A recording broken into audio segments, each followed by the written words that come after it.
There's a video going around called The Psychology of the Man-Child from a channel called Apex Psychology. It tells a story about men who cannot grow up. Men who wake up late, scroll their phones endlessly, play one more game, delay every decision, drift through life as spectators in their own existence. The diagnosis is that these men suffer from puer aeternus, the eternal boy, a psychological condition rooted in a deep fear of responsibility. The prescription is 4 steps. Change your mindset about adulthood, embrace being ordinary, expose yourself to failure, and find an accountability structure. The video is framed as a compassionate wake-up call. It tells you it is not easy to hear. It tells you to stay calm and listen until the end, because this might be the thing that finally snaps you out of it. But here's the problem. Every word of that analysis is correct about the symptoms and catastrophically wrong about the causes. And when you get the causes wrong, the cure is not just useless. It is actively harmful. It becomes a tool for blaming people for problems they did not create and cannot solve alone. Let us begin by understanding what the video actually says. The narrator invokes Carl Jung and his colleague Marie-Louise von Franz. The man-child lives in what Jung called a provisional life. He feels like his real life has not started yet. The job he has is temporary. The room he lives in is temporary. His relationships are temporary. He never fully commits to anything because commitment would mean closing doors, and closing doors means admitting that some path will never be taken. Jung described this as a psychological failing, a refusal to grow up, a subconscious rebellion against the demands of reality. And that description has become enormously popular in the last decade. Countless self-help channels, life coaches, and social media personalities have built entire followings around telling young men that their problem is internal, that they are the only ones holding themselves back, that the solution is discipline, accountability, and the willingness to endure discomfort. But we need to ask a question that the psychology industry never wants you to ask. What if the provisional life is not a psychological defect at all? What if it is a perfectly rational response to material conditions that make permanent commitment impossible for most people? Jung was writing in the early 20th century, a period of relative stability for the European middle class. He could afford to see the provisional life as an internal failing because the external world around his patients still offered solid ground. A job could be a career. A home could be a permanent residence. Society had a shape that could be planned around. Today that solid ground has been pulled out from under an entire generation. The gig economy is not a side effect of capitalism. It is a deliberate restructuring of the labor market designed to make every job temporary, every paycheck unpredictable, every worker replaceable. The housing market has been transformed from a system that provided shelter to a system of asset extraction, where the price of a basic home rises faster than wages can ever catch up. The cost of living has risen so high above the minimum wage that even working full-time no longer guarantees basic stability. When the entire society is built on precariousness, calling the resulting mindset a disorder is not insight. It is victim blaming dressed up as therapy. Let us look at the first trap the video identifies. It calls it using tools to numb your awareness. This means gaming, scrolling short videos, chasing short-term stimulation. The video acknowledges that we all want comfort after a tiring day, but it insists that the real problem is how you use these tools, that you are using them as a psychological anesthetic to avoid the discomfort of reality. And at the surface level, this is true for many people. But the video never asks why reality is so uncomfortable in the first place. It treats the discomfort as a given, something that a mature person simply accepts and moves through. The class analysis asks a different set of questions. Why is reality uncomfortable for a generation of young men? It is uncomfortable because the economy offers a choice between low-wage exploitation and unemployment. It is uncomfortable because the promise that hard work leads to a better life has been shown to be a lie. It is uncomfortable because the future being sold to young people includes more debt, more precarity, and more years of wage stagnation. Under those conditions, checking out of reality is not a character defect. Choosing not to fully participate in a system that offers you nothing but exploitation is not childish. It is an honest assessment of a rigged game.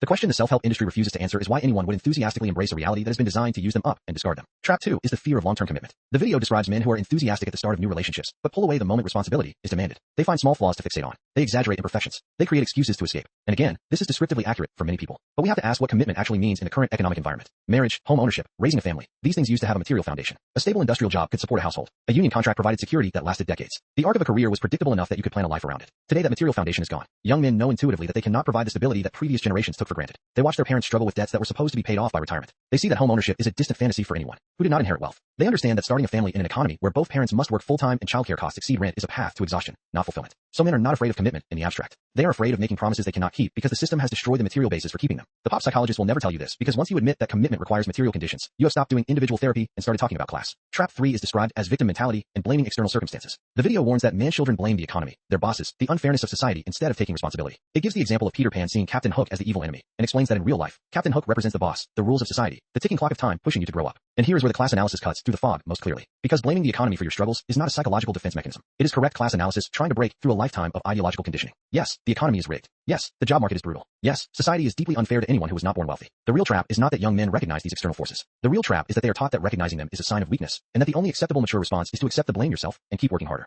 This is the core ideological function of the entire self-help industry. It systematically privatizes systemic problems. Every economic crisis becomes a personal growth opportunity. Every structural barrier is reframed as a mindset challenge. If you cannot find a good job, you did not network enough. If you cannot afford housing, you did not budget well enough. If you feel hopeless about the future, you did not meditate enough. This is not therapy. It is a carefully maintained system of ideological conditioning designed to make people accept exploitation and call it maturity. The real Captain Hook is not the ticking clock of responsibility. It is a capitalist class that has systematically dismantled every institution that once provided stability and security for working people. And the tragedy is that young men are being told that the solution is to shake hands with Captain Hook and thank him for the lesson. The video offers 4 steps out of what it calls the cocoon. Step 1 is changing how you think about growing up. It tells you that responsibility and commitment are not chains, but protective walls for your dreams. The example it gives is someone with talent who lacks the discipline to sit down and write every day. And this is not wrong for a certain kind of person. For someone who is privileged enough to have options but paralyzed by perfectionism, this advice might help. But for the working class, this framing is backwards. The problem is not that young men lack discipline to pursue their dreams. The problem is that the economy has no room for most people's dreams. The discipline to work harder at a job that exploits you is not growth. It is submission. The real question is not whether you have the discipline to build your dreams, but whether the system allows those dreams to be built at all. And for the majority of young men, the answer is no. No amount of mindset shifting changes the fact that 70% of the economy is consumer spending driven by the wealthy, that good jobs are scarce, and that social mobility has been declining for decades. Step 2 is embracing being ordinary. The video tells you to clean your room, fold your clothes, pay your bills, take a normal job, and do it as well as you can. It tells you to do these things in silence, without distractions, to pull your mind down from the clouds. There is a grain of truth here. Routine and discipline can be grounding. But the video never asks what it means to be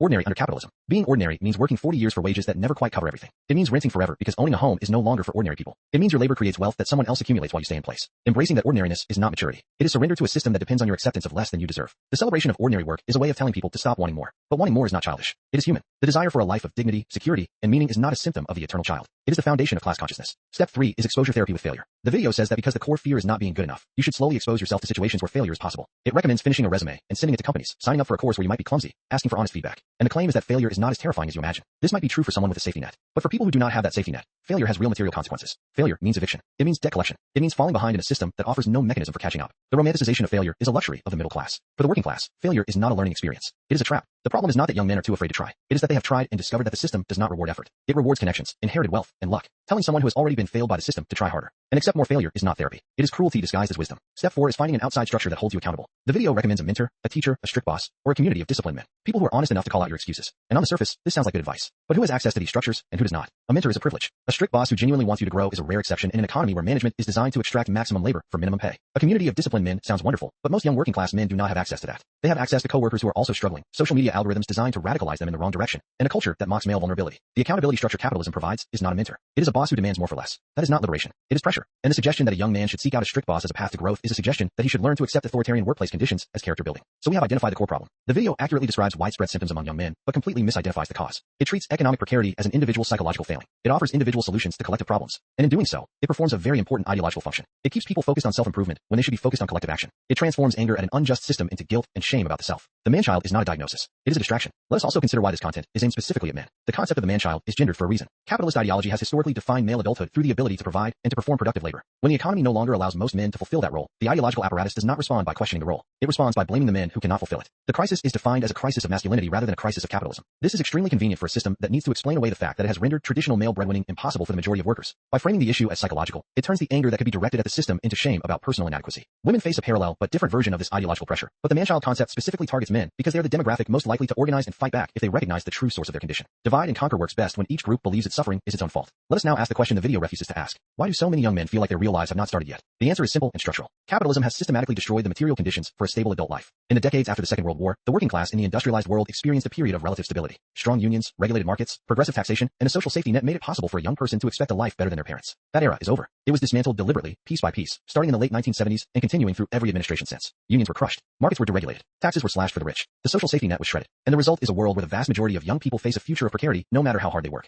The gig economy is not a temporary aberration. It is the logical endpoint of a system that treats labor as a cost to be minimized. When every job is temporary, every schedule is unpredictable, and every paycheck is uncertain, the idea of building a life around work becomes absurd. You cannot plan a future when you do not know what you will be earning next month. You cannot commit to a relationship when you cannot afford to contribute to a household. You cannot imagine raising children when you cannot even afford rent. The provisional life is not a choice. It is an imposed condition. The housing crisis is not a market fluctuation. It is the result of decades of policy designed to turn housing from a basic need into an investment vehicle. When housing is treated as an asset class, the price is driven not by what people can afford, but by what investors are willing to pay. The result is that a generation of young people is locked out of home ownership entirely, condemned to rent forever, and forced to accept unstable, expensive, inadequate housing as normal. The video tells young men to clean their rooms. It does not ask how they are supposed to afford a room worth cleaning. The destruction of the social safety net means that every failure is catastrophic. Previous generations had unemployment insurance that actually supported them between jobs. They had public mental health care. They had education that did not require a lifetime of debt. They had communities held together by unions, civic organizations, and the expectation that society would provide a basic floor beneath which no one would be allowed to fall. All of that has been weakened or destroyed over 40 years of neoliberal policy. The official unemployment rate may look low, but labor force participation among prime-age men has dropped significantly. Millions of men have simply stopped looking for work not because they are lazy, but because the available work does not pay enough to justify the cost of commuting, childcare, and the humiliation of precarious employment.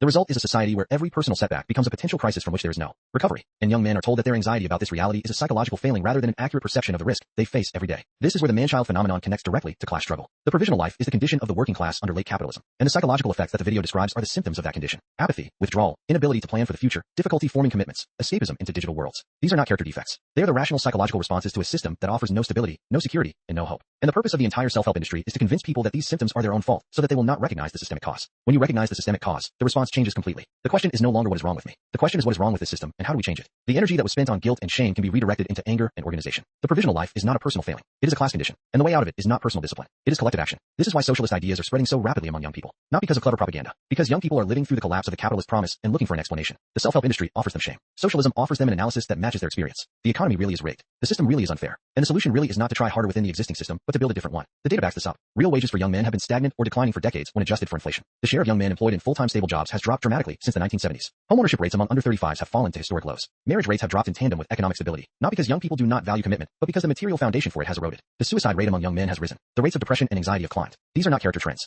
They are public health data points that correlate directly with the destruction of the economic conditions for adult life. And the self-help industry responds to all of this by producing more videos telling young men that their problem is internal. The disconnect between the data